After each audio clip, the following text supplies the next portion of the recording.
La ilahe illallah ve arşil azim. La ilahe illallah ve müssemavati ve rabbul arş ve rabbul arşil kerim ve bihakki ve bihürmeti ismi. Şu mübarek vakitlerin hürmetine, Ramazan ayı hürmetine, içinde bulunduğumuz anın ve şu Ramazan'da yapılan bir umut ehli imanın dualarını dergâh. Ben öncelikle bizi seyreden, bizi dinleyen kardeşlerimize buranın manevi ortamından, dergahın manevi ikliminden, mübarek bir vakitten, Ramazan ayının bereketinden, Kadir Gecesi'ne girdiğimiz vakitlerden bütün kardeşlerimize binlerle selam ve muhabbetlerimizi ifade ediyoruz. Şu anda huzurunda bulunduğumuz sevgili üstadımızın 1960 yılında 23 Mart'ta miladi olarak tabi ama Ramazan ayı olarak 25'i 26'ya bağlayan gece rahmet-i Rahman'a kavuşuyor Üstad Bediüzzaman Hazretleri ve sizlerin de gördüğü buraya defnediliyor. 111 gün burada metfun kalıyor. Daha sonra dönemin idarecileri tarafından mübarek naaşı buradan alınıp işte Isparta'ya, orada bilinmeyen bir yere defnediliyor. Öncelikle sevgili üstadımızı rahmetle, minnetle yad ediyorum. Üstad Bediüzzaman Hazretleri Bitlis'in Hizan ilçesinin Nurs köyünde dünyaya gelip bütün hayatını ilimle, mücadeleyle, azimle geçiren ve bu asırda gerçekten iman ve İslamiyet hizmetleri noktasında asra damgasını vuran bir şahsiyeti karşımızda görüyoruz. Üstad Bediüzzaman Hazretleri'nin bütün hayatı mücadelelerle geçti. Çok farklı hayat şeyleri var Hazreti Üstad'ın. Gerektiği zaman doğuda 5000 tane gönüllü askerin komutanı olup Ruslarla ve Ermenilerle savaşan bir komutanı görüyoruz Üstad Bediüzzaman Hazretleri. Medreselerde tahsil ederken görüyoruz. Çok kısa süren tedrisat hayatından sonra bütün hayatını kendisinin ifadesiyle ifade etmek istiyorum. 80 küsür yıllık dünya hayatında dünya zevki namına bir şey bilmiyorum. Bütün hayatım harp meydanlarında, esaret zindanlarında yahut memleket mahkemelerinde geçti. Çekmediğim cefa, görmediğim eza kalmadı. Bir cani gibi muameleler gördüm. Bir serseri gibi memleket sürgüne yollandım. Defalarca zehirlendim. Türlü hakaretlere maruz kaldım. Ama ben bu milletin iman selameti için çalıştım. Bu milletin imanını selamette görürsem cehennemin alevleri içinde yanmaya razıyım. Çünkü vücudum yanarken gönlüm gülistan olur diyen Üstad Bediüzzaman Hazretlerini görüyoruz.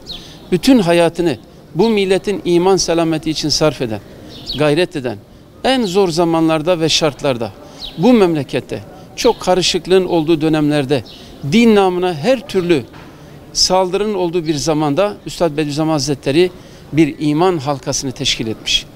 Birler bin olmuş, binler yüz binler olmuş. Bugün dünyanın 4000 yanında birçok dillerine çevrilen ve kaleme aldığı yaklaşık 130 küsür adet risalesiyle yani kitaplarıyla bu milletin milyonlarca gencinin imanın kurtulmasına hizmet etmiş bir şahsiyeti görüyoruz.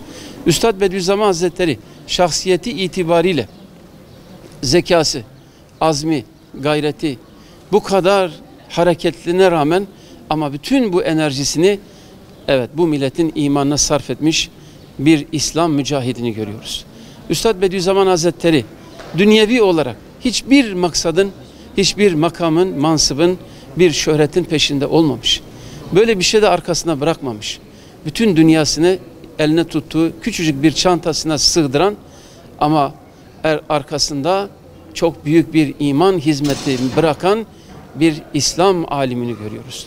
Üstad Bediüzzaman Hazretleri herkesin kendi meşru hakkı olan dünyevi bir kısım şeyler elde etmek noktasında en meşru haklarından bile vazgeçirilmeye çalışılmış, buna müsaade edilmemiş. Yaklaşık 28 sene süren zindan, sürgün ve esaret hayatına rağmen ama teşkil ettiği adeta o medreseyle fiziki olarak yapmak istediği Medresetü Zehra ama ona fırsat bulamayınca Anadolu'nun her tarafını o Medresetü Zehra'nın birer şubeleri haline getirip o iman halkalarını oluşturmuş. Allah ebediyen razı olsun. Üstad Bediüzzaman Hazretleri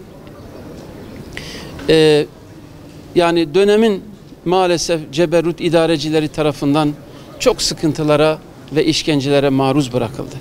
Ama ona rağmen hiçbir zaman menfi hareket etmedi. Müsbet hareket etti. Yani bir karışıklığa, bir kargaşaya yol verecek hizmetler yapmadı. Hep müsbet hareket ederek, tamir ederek gençleri yetiştirmenin gayreti içinde oldu. İnsanları içinde bulundukları bu asrın o dehşetli ahlaksızlık girdabından, dinsizlik cereyanından ve her türlü İslam'a zıt batıl fikirlerinden arındırmaya gayret etti. İmani ve Kur'ani bir hizmeti esas aldı. Sünnet-i seniyeyi yaşamak sadece kendisi değil, etrafındaki bütün talebelerine Efendimiz Aleyhisselatü Vesselam'ın o sünnet-i seniyesini yaşamak ve yaşatmak noktasında hep bir gayretin içinde oldu.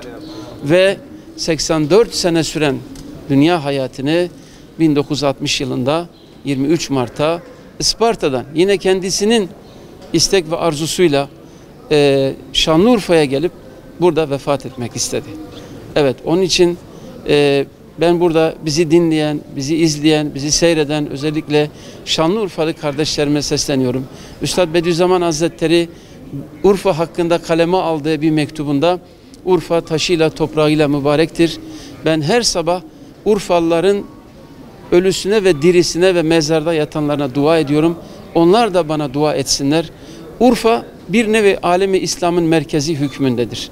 Hem Şark'ın hem Türkistan'ın yani Türklerin hem Arapların yaşadığı bir merkezdir.